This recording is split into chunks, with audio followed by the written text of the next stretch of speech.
Pagkain po o ang tradisyon ng karidad ang isa sa mga hindi nawawala sa taunang panata ng ilang deboto tuwing pista po ng Jesus Nazareno. Personal po itong nasaksihan ng ating Eat Girl at always on the go na kapatid na si Maui. Heto, panoorin po natin.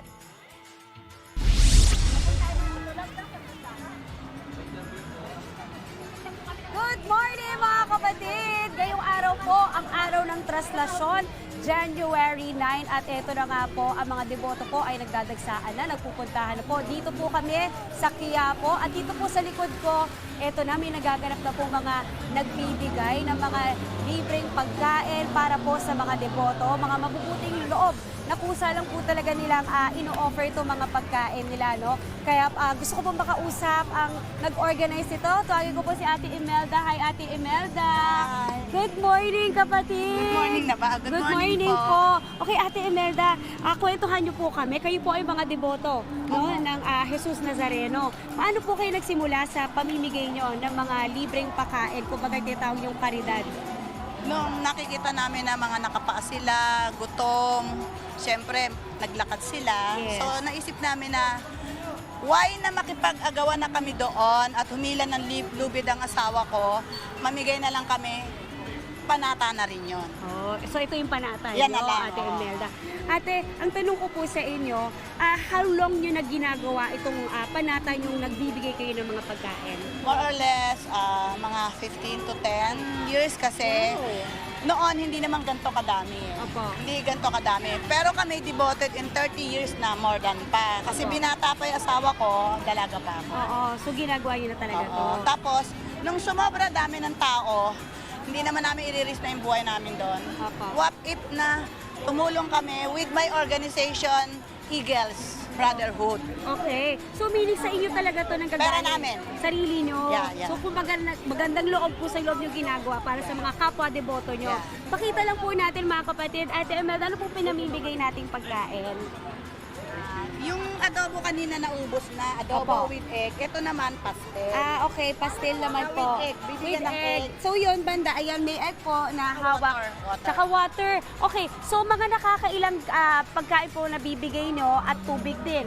So, ang tubig namin ngayon is wala pang 2 hours na baka 3,000 mauubos na. 3,000 yung nakahanda yung tubig na pinamimigay. Sa pagkain po, mga ilan po? 1,800 lang. Mga 1,800. Ang Pero itlog ilan?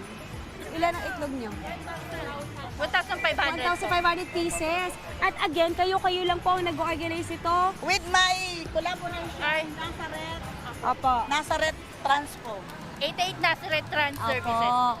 Okay. So, pag ganito, anong oras kayo nagsisimula? 1. 1 a.m. Every year. Tapos hanggang anong oras kayo umaabot hanggang maubos? 3. Pag naubos ng 1 hour, uwian na. Uwian na. So ngayon sobrang medyo na parang naiba, kaya pinasok namin, kaya tumagal. Dahil Opo. naman. Pero dito lang ang pwesto nyo? Yeah, kasi dito lahat ang labasan. Ito, okay. ito. Yan, sasakyan namin yan lahat. Yes. Okay. Ang napakaganda, nakakatuwa. Ate Imelda, maraming salamat sa pag-share nyo syempre ng inyong kabutihan.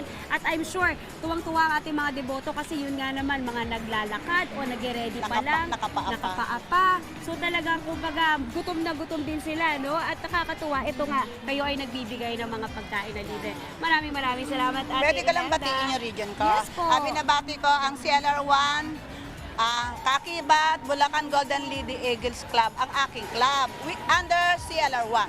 Ayan, maraming salamat Ate Imelda.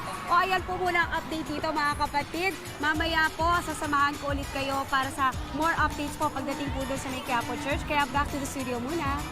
Kumustahin naman po natin ang sitwasyon sa labas ng National Shrine of Jesus Nazareno mula sa always on the go nating kapatid na si Maui. Mau, good morning kapatid. Ano na ang mga ganap dyan ngayon?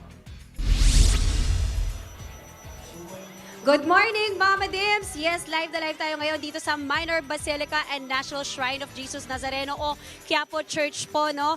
Kaninang 1 a.m. dumating tayo dito or dumating kami sa Quirino Grandstand kung saan nakita natin na nagkaroon ng program hanggang sa umabot po tayo dito sa Quiapo Church. Kasalukuyan, napakarami pong deboto dito, libo-libo po, sobrang dami. At kasalukuyan pong may ongoing mass, 33 masses in total po ang ginagawa at sinimulan yan kahapon ng 3 p.m. January 8 at aasahan pong matatapos mamayang gabi hanggang makapasok ang andas ng Poong Nazareno.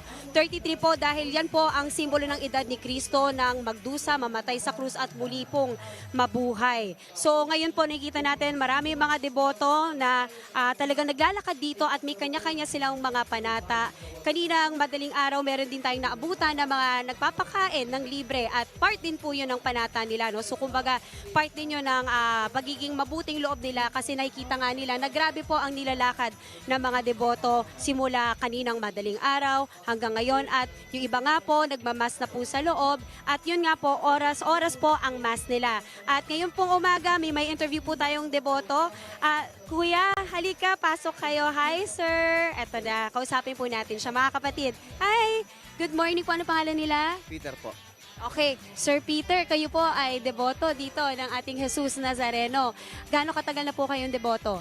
Since 1992 pa ho, at nung 1992, pasama-sama na po ako sa magulang ko. Tapos hanggang sa natutunan ko na mag-isa, sinolo ko yung lakad hanggang dumating ang magkaroon ng mga samahan sa amin sa Muntinlupa.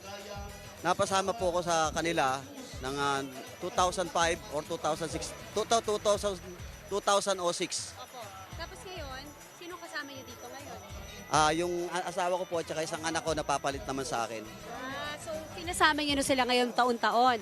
Yung anak ko po ngayon pa lang, pababasbasan ko sa simbahan para mag-umpisa na ho siya ngayong taon na to.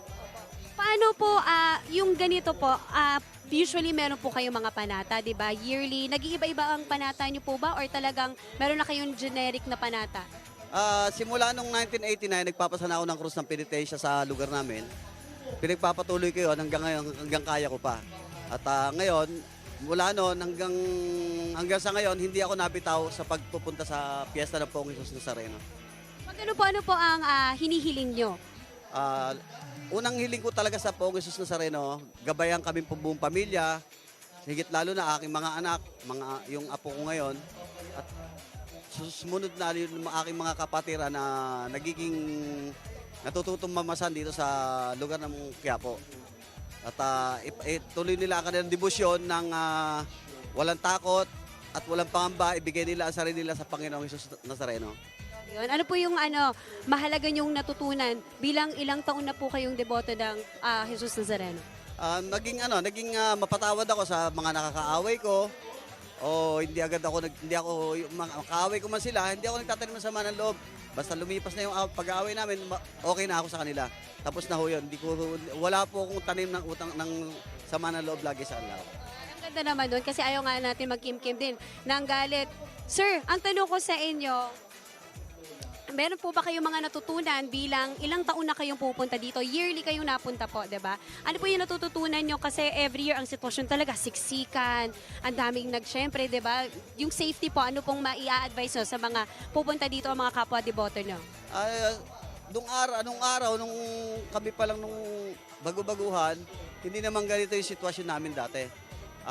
Lumala na ngayon sa mga kabataan na hindi naman nabibriefing ng mga kanya-kanyang mga may hawak sa kanila ay nang kakulangan.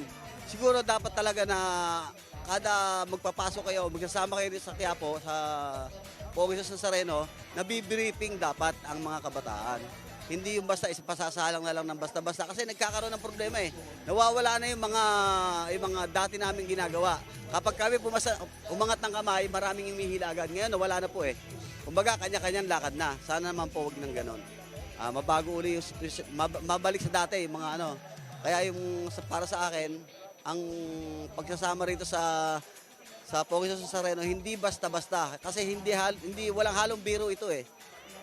Ang buhay mo ay para sa Poong Jesus Nazareno kaya kailangan sa mga isasama mo rito kailangan maging maayos ka rin. Para sila yung papasok nila rito isasama nila rito maging maayos din. Ayun lang po ang sa akin. Ayun lang po ang para payo ko sa buong mamamasan. Ayan, thank you so much, Kuya, kasi at least ngayon sana nadinig nila yung mensahe mo para maging mas maayos ang seguridad din ng lahat. Ano? Maraming salamat po. O yan, mga kapatid, yan po muna mula dito sa Quiapo Church o Minor Basilica and National Shrine of Jesus Nazareno. Back to the studio muna. Maraming salamat sa ating kapatid na si Maui. Mga kapatid, Maui David po. Para laging updated sa viral food spots at unique destinations, mag-follow at subscribe na sa social media pages ng News 5.